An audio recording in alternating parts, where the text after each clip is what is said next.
We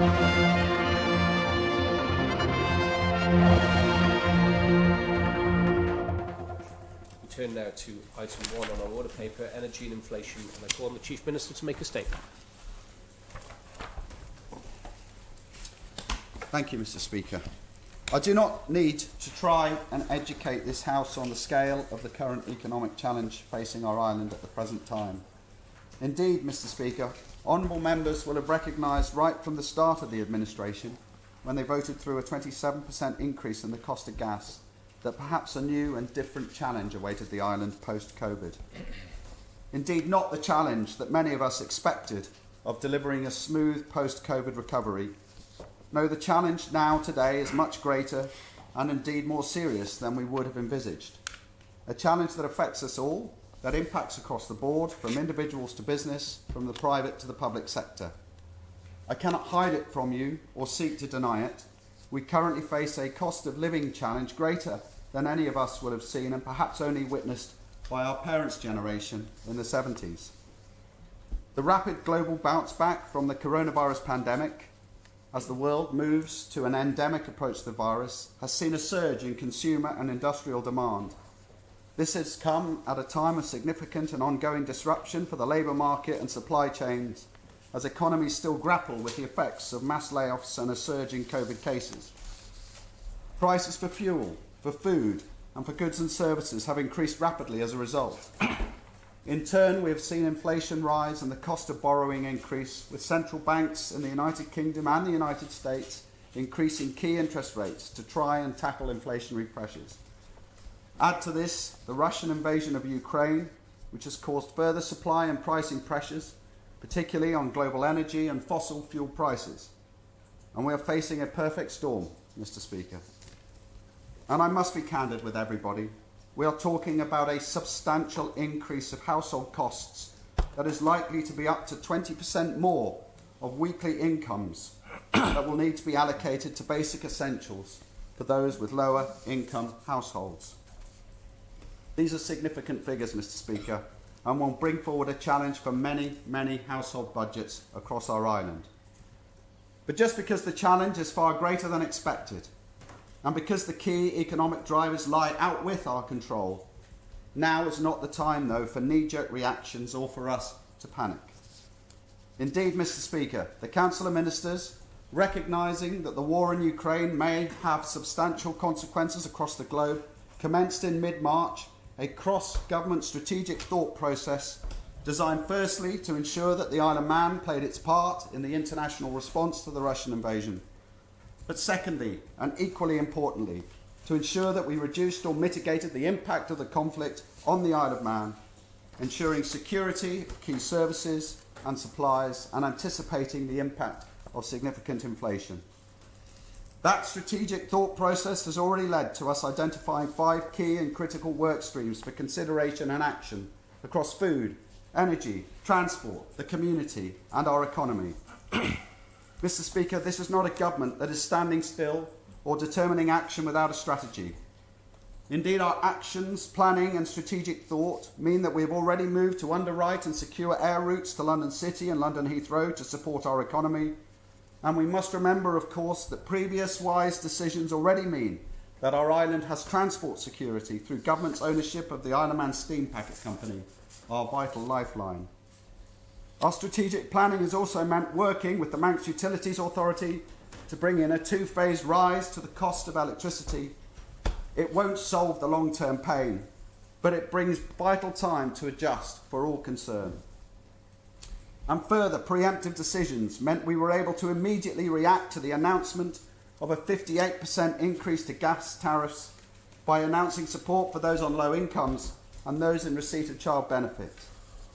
The new £300 energy support payment is available to households in receipt of income-related benefits. In addition, people whose incomes are marginally above the levels at which income support would be payable may be able to claim a proportion of the energy support payment, avoiding a cliff edge scenario.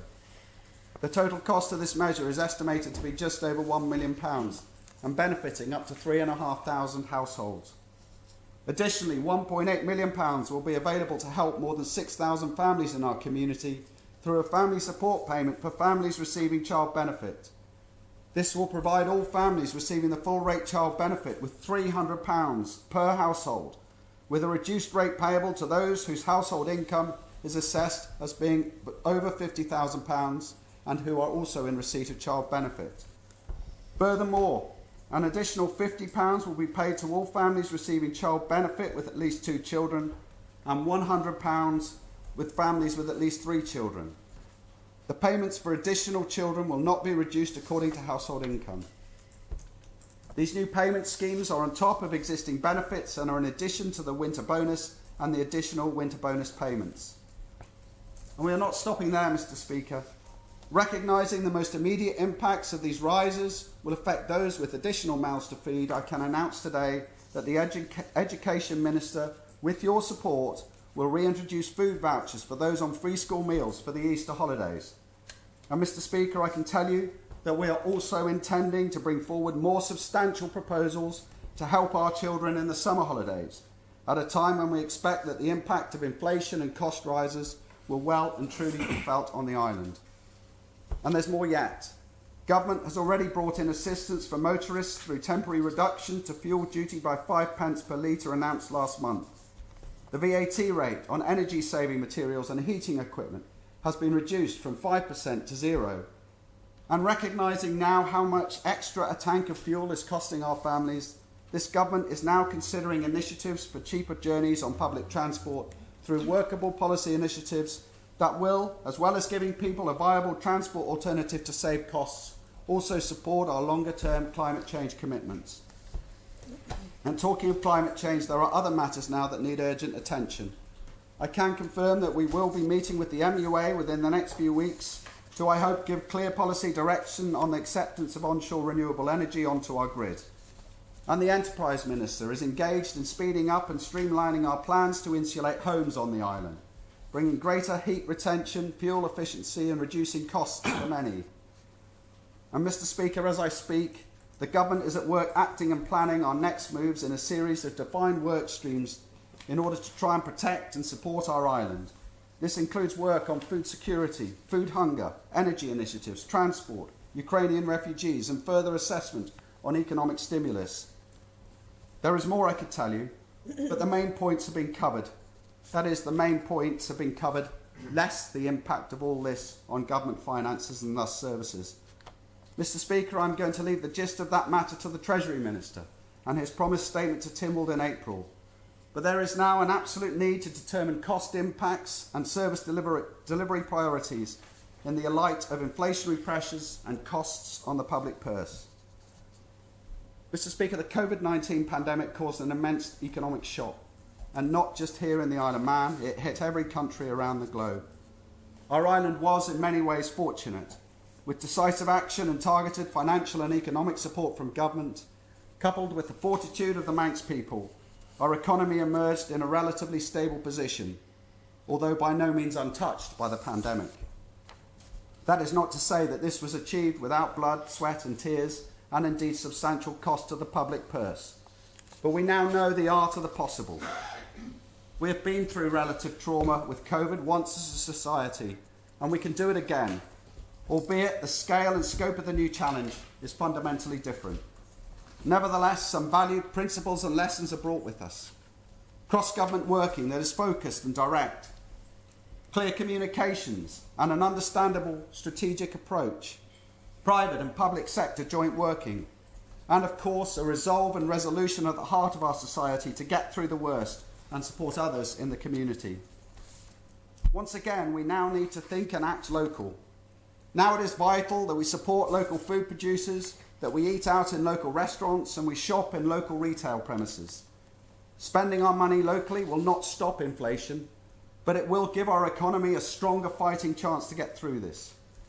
I know, of course, that many families are having to rapidly readjust budgets and are worried about finding the extra money needed just to feed and heat themselves. But conscious decisions to keep it local will have beneficial impacts for all.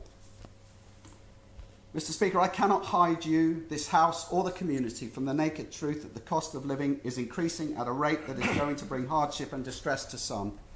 I have to accept that we cannot protect everybody and there are those who may suffer, but I can tell you that government is not going to shirk its responsibilities to protect the weakest and those left most exposed to the inflationary pressures.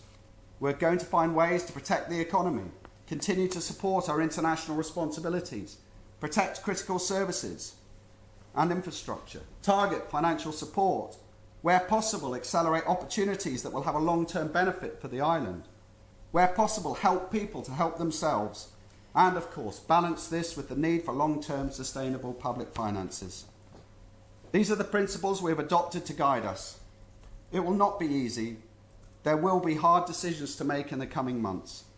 But I know that with hard work, determination, considerate strategic thought, planning and action, and combine that with community resolve, we can get through the next 12 months and emerge a stronger, more resolute island than before. Thank you, Mr. Speaker. Yeah. Thank you very much, Chief Minister. Now, the statement is open to questions, should anyone wish. Mrs Kane. Thank you, Mr. Speaker. And thank the Chief Minister for the passion behind that statement and the amount of understanding of the current situation. A couple of points. He mentioned about the support for households, particularly 6,000 families receiving support, £300 per household, and a reintroduction of holiday hunger food vouchers for those on free school meals. How is that going to be affected? When will people receive those payments, both the ones, the schemes he's mentioned and the food vouchers? Thank you, Mr. Speaker. Chief Minister.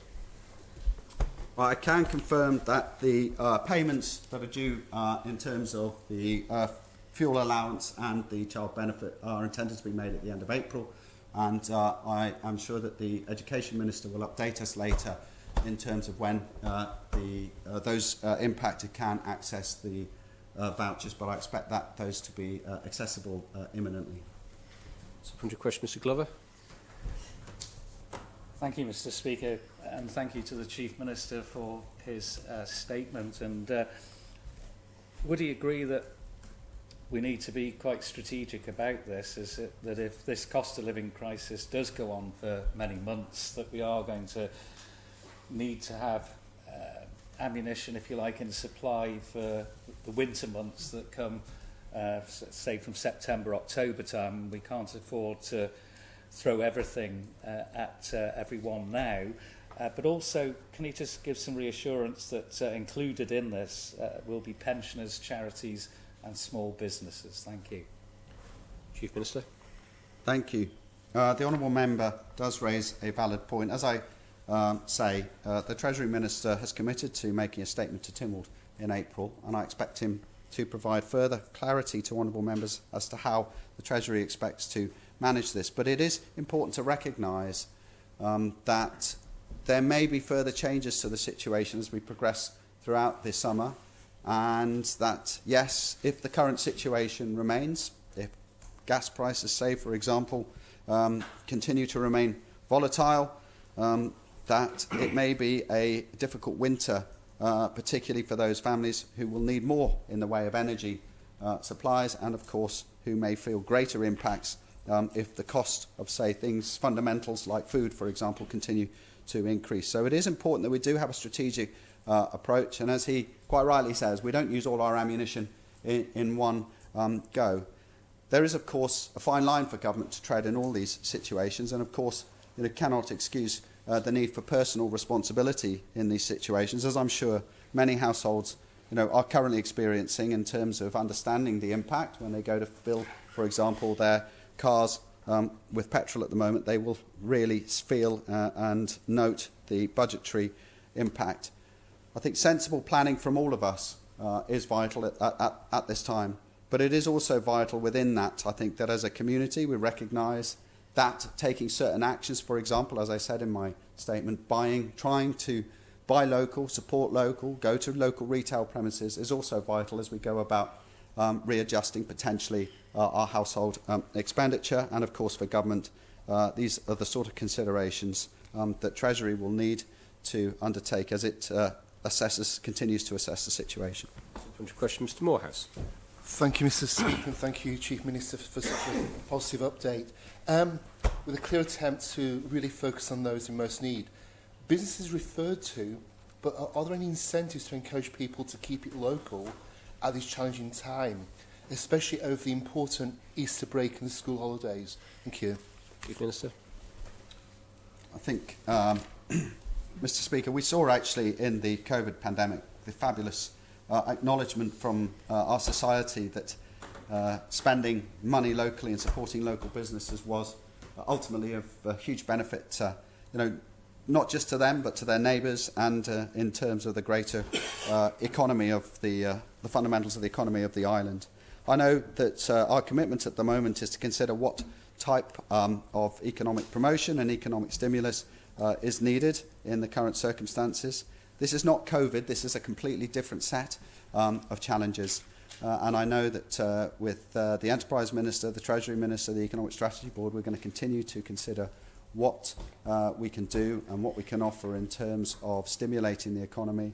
Part of that, for example, is trying to bring forward initiatives. I said in my statement that the Enterprise Minister at the moment is looking very actively at trying to streamline, for example, the rollout of insulation across the island. So there is matters that we can both bring forward and stimulus that we can attribute to stimulate the local economy, and we're going to continue to try and assess how best to do that. Further question, Dr Hayward. Thank you, Mr Speaker, and I thank the Chief Minister for his statement this morning. One of the aspects that is missing, whilst I welcome the support for the low income and the families that you've offered, is targeted support for those who are housebound and disabled, who may be running medical equipment such as dialysis machines that they cannot simply turn off or ration, and who may have very specific dietary needs, which means switching a supplier is not necessarily going to be an option to them. Are there any plans to address the needs of this very specific and very vulnerable group? Chief Minister. So the response we've delivered, Mr Speaker, we believe was a base case response. As I said, this matter is an ongoing matter. We'll need constant evaluation in terms of the pricing of the fundamentals that we've already discussed. And I expect, as I said, without wishing to pass the buck, but the Treasury Minister, I'm sure, will have a lot more to say in April in terms of what needs to be done to protect those who are most exposed. I thank the Honourable Member for raising that particular issue, and I'm sure that we'll take that on board.